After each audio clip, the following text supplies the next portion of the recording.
Hey,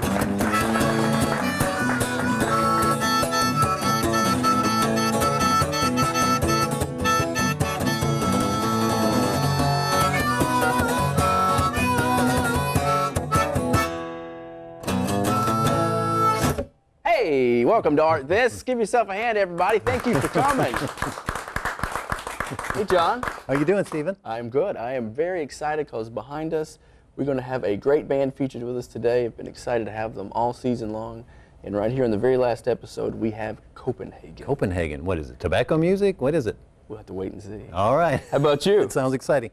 Well, on Art This, every month we go out and we visit with an artist in their natural element.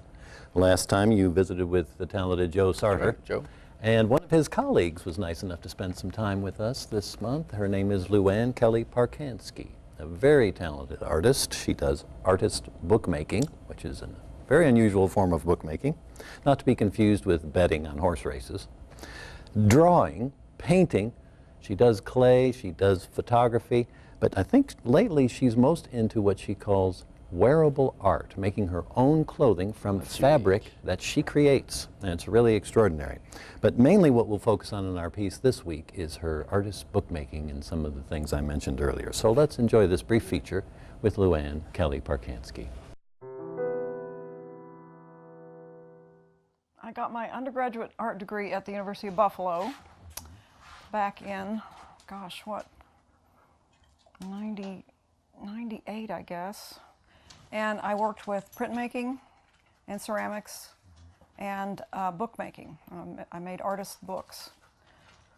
I worked for the university libraries at the University of Buffalo, and I worked in the book preservation lab, so I learned quite a lot about paper.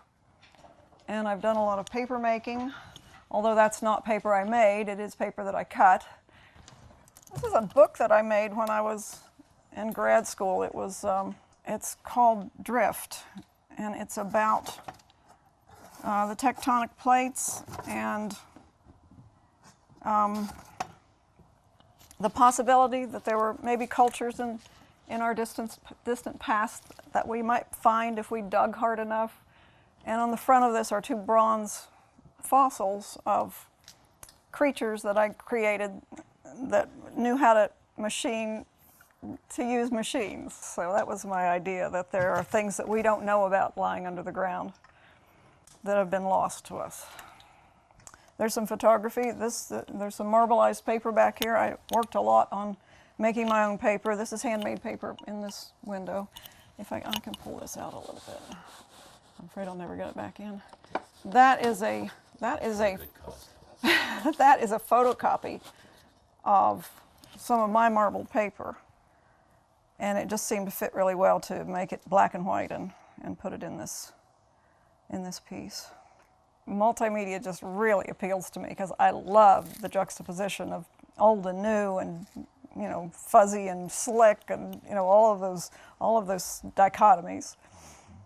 Now this one, all of my books are interactive, and this one is, these are made from, this is when I was really into the digital, especially after we did the book project in Buffalo.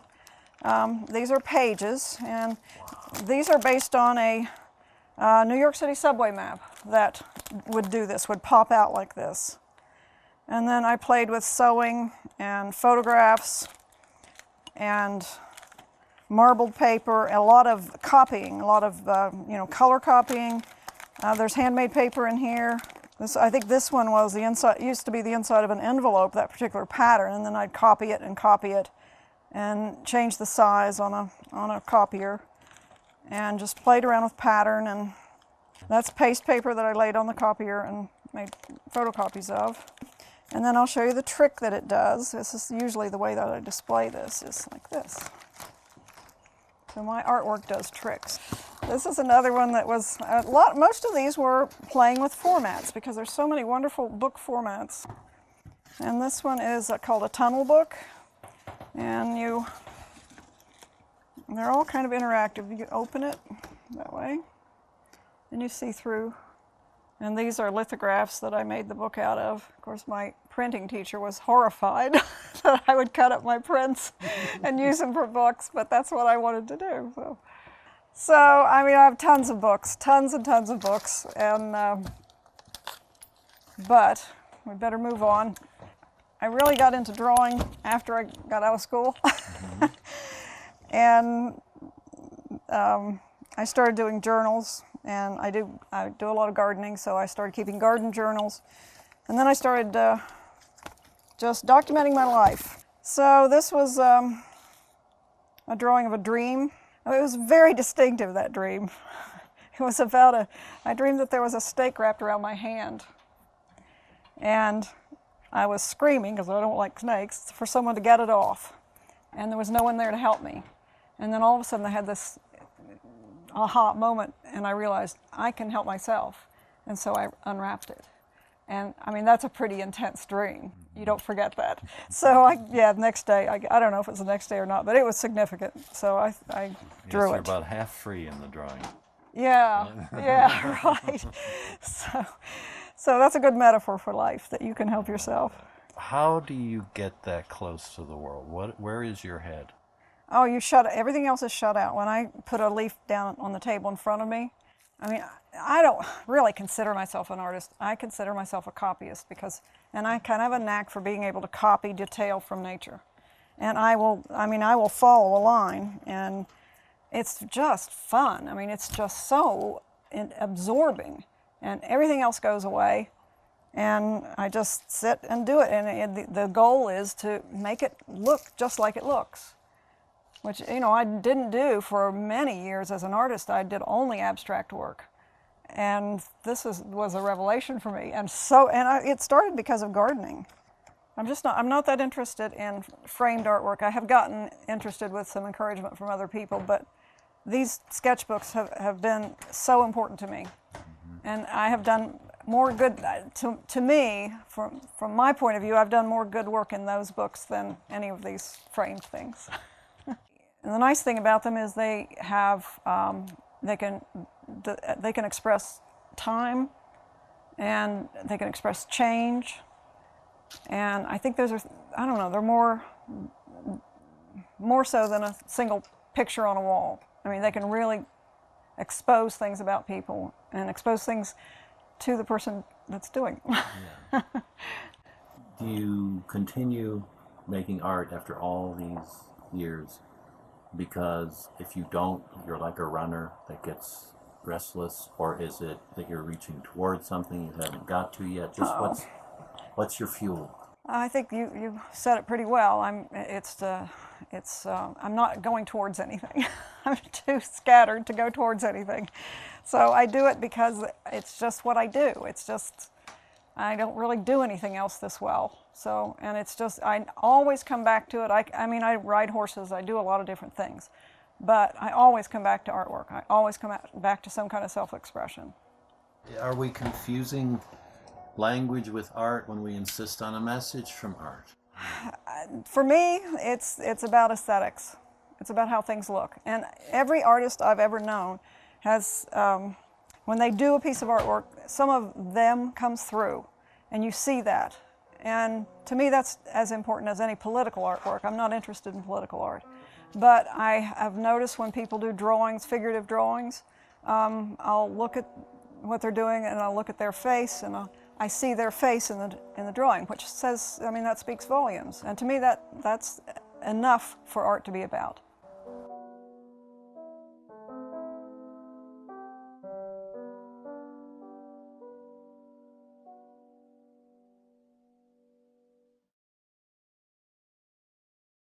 All right. Hey, how about that, Stephen? Very nice. Lou-Anne Kelly Parkansky, quite a talented artist, and that's just the surface of what she has done. You may have noticed there at the end the shots of the fabric and the clothing.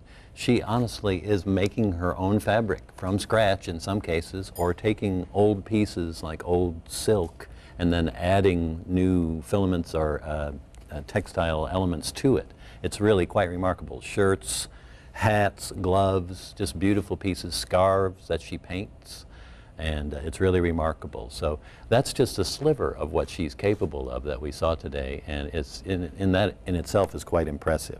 It's important to know that Lou-Anne is the president of the Cave Run Arts Association, and that she can be found online there in relation to that group, and also on Facebook. So if you want to check out more of Luann Kelly Parkansky's work, check her out on Facebook. All right, so Stephen, I understand we have a new feature coming up. We do, John. Art This First on the very last episode of this season. Our very first fartist, our phone artist, Carla Stepp, also does DSLR photography. And we asked her if she would like to be featured once again in our very first segment called NART, which is Nature Art. And Carla has a lovely selection of pictures for us to use here. So let's take a look at Carla Stepp, NART.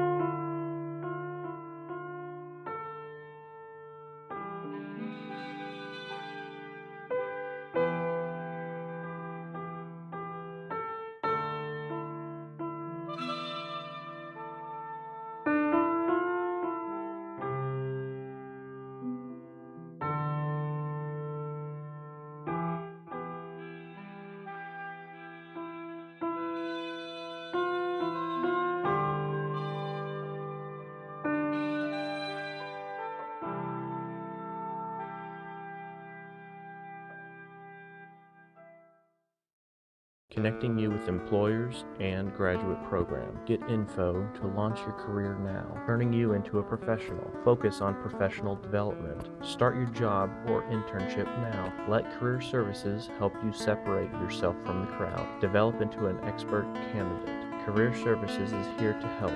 Build a network. Hands-on workshop. Career Services, turning you into a professional.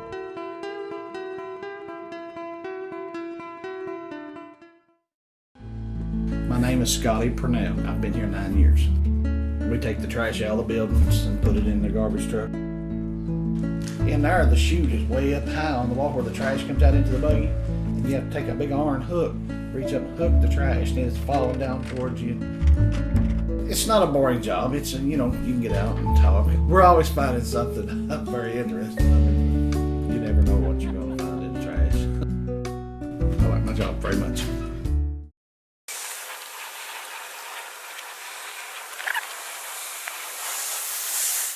All right, welcome back to Art This.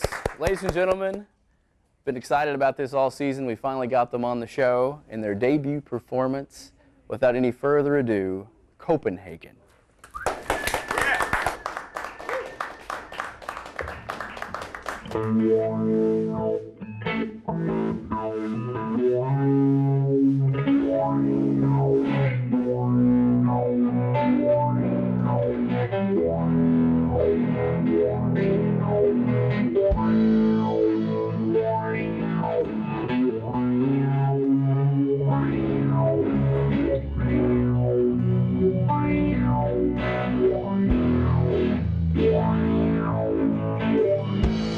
Me and Drew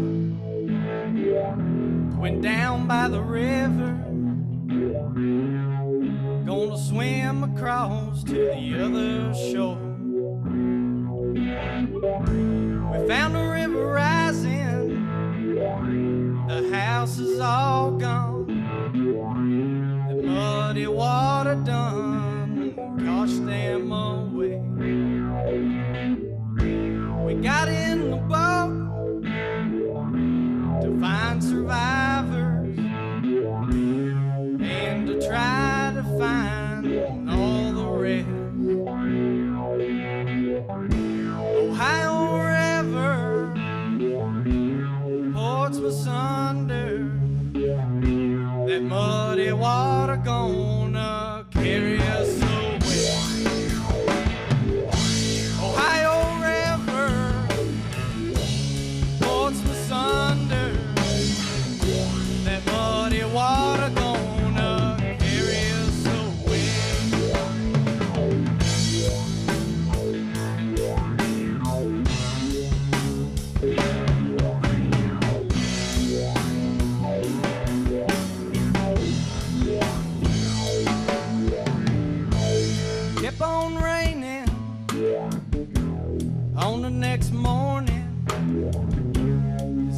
anybody know if Sensei's still there. I got an old man at his house. He gave me a raise and said, son, you need it more than me. Ohio River, Portsmouth under, that muddy water gonna carry us away. Ohio River, Portsmouth under, that muddy water gonna carry us away.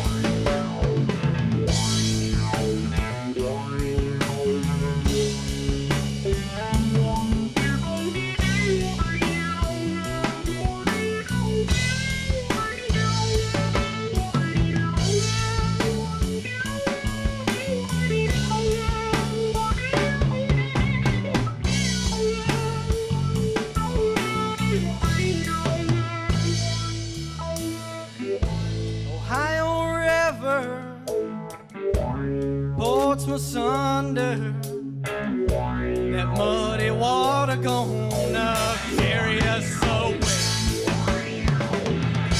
Ohio River, Portsmouth under, that muddy water gonna carry us away.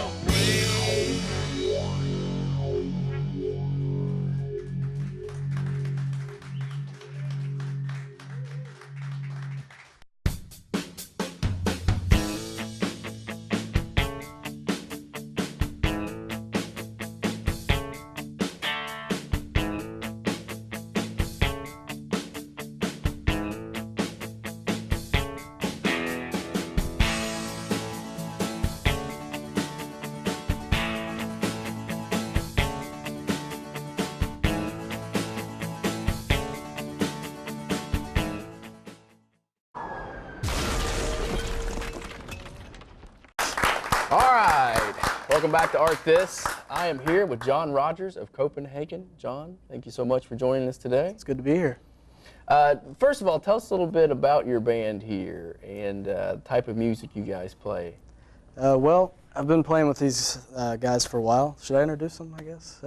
This is Josh Beaker on drums. Josh and I work together at Hot Rod's Guitar Shop. He used to be my boss, now I'm his boss, so that's the way the world works.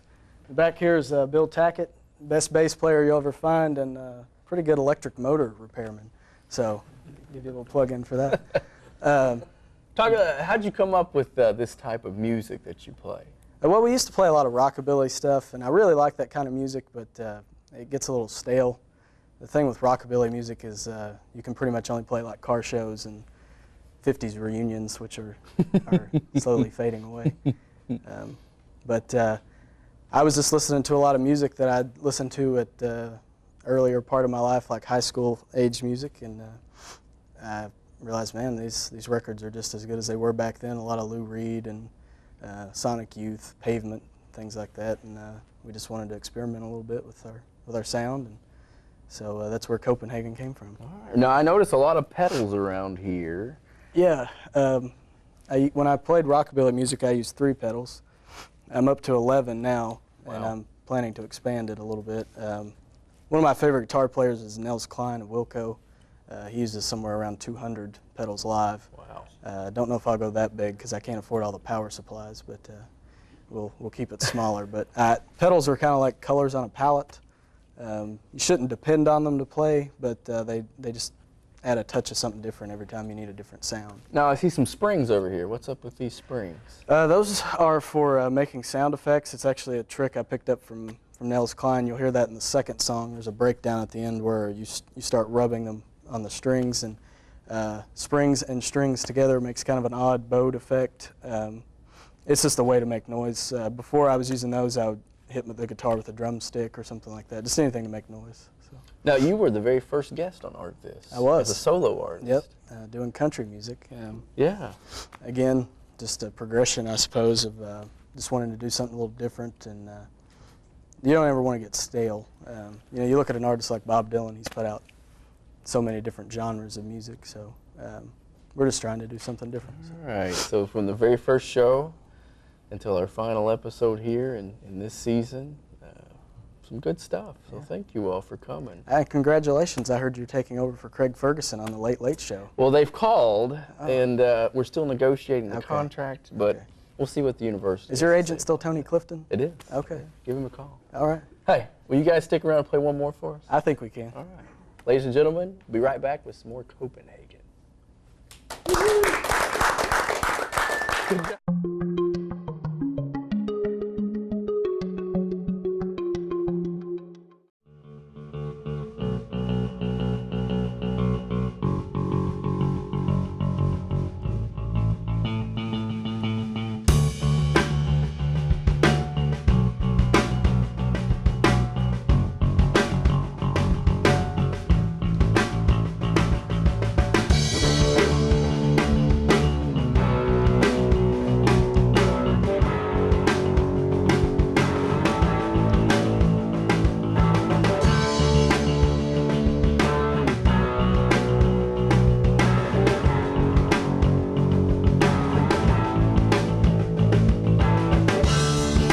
Tried to call you on the phone,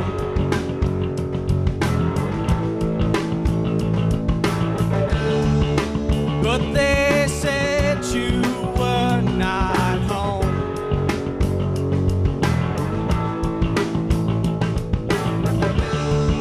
And I feel like a man with a disease.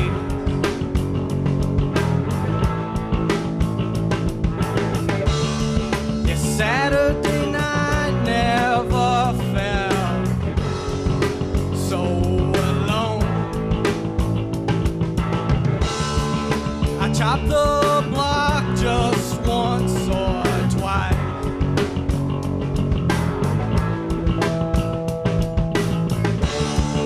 I look around at the city lights.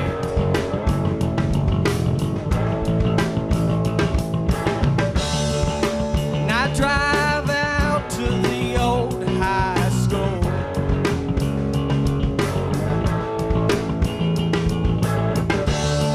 Yeah, whatever happened to this place? And let's take the long road to find.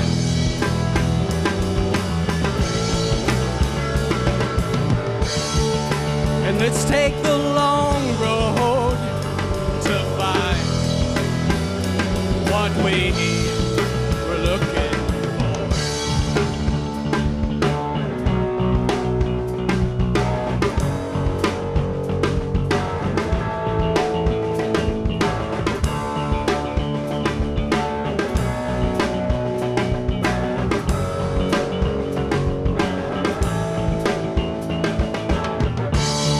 There's tombs all up and down Main Street.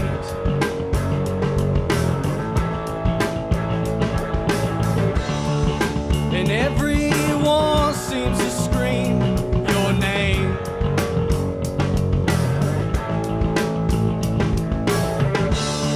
Yeah, small towns and sadness, they don't mix.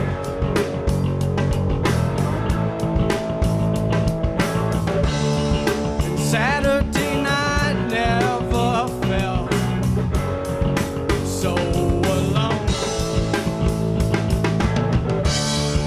I tried to call you on the phone,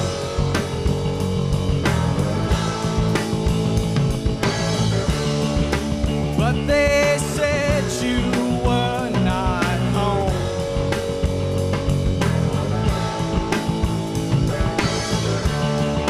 And I feel like a man with a disease.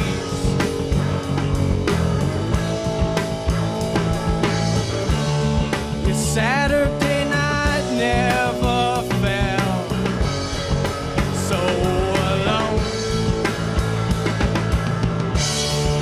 And let's take the long road to find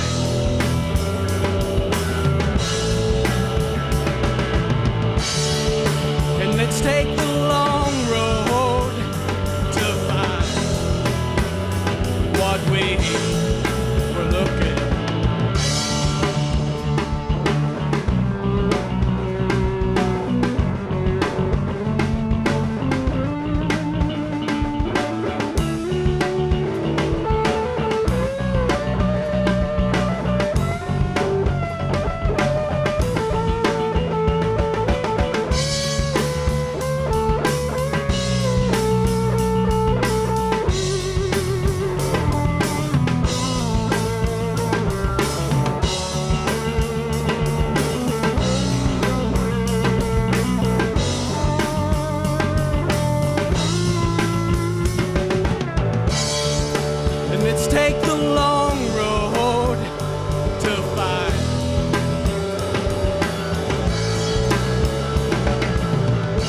Let's take the long road to find what we were looking at.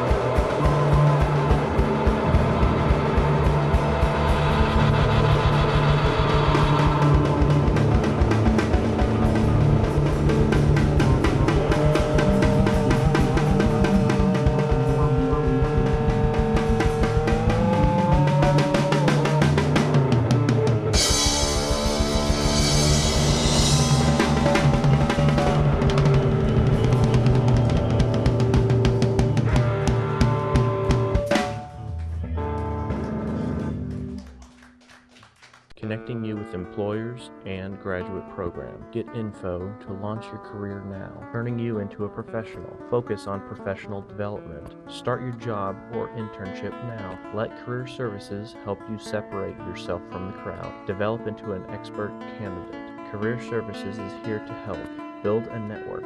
Hands-on workshop. Career Services, turning you into a professional.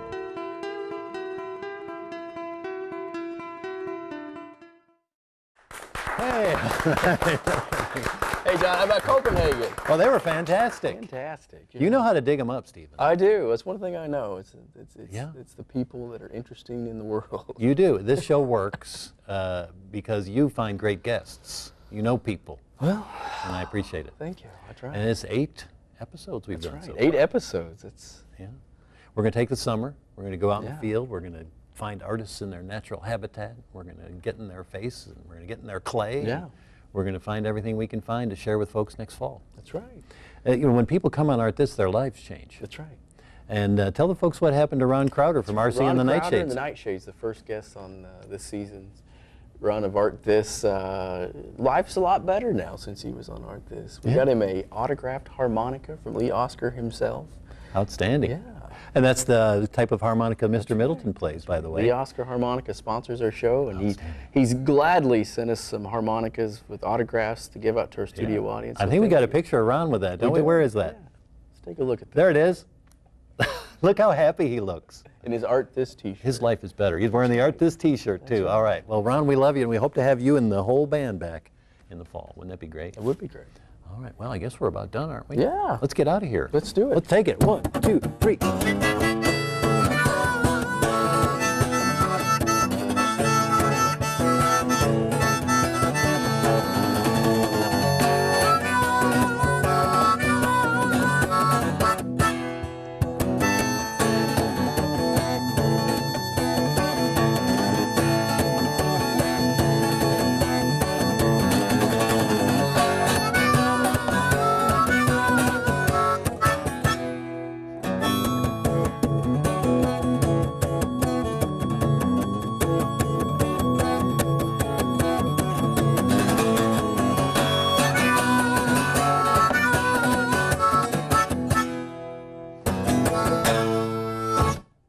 Yeah. Thank you. Woo!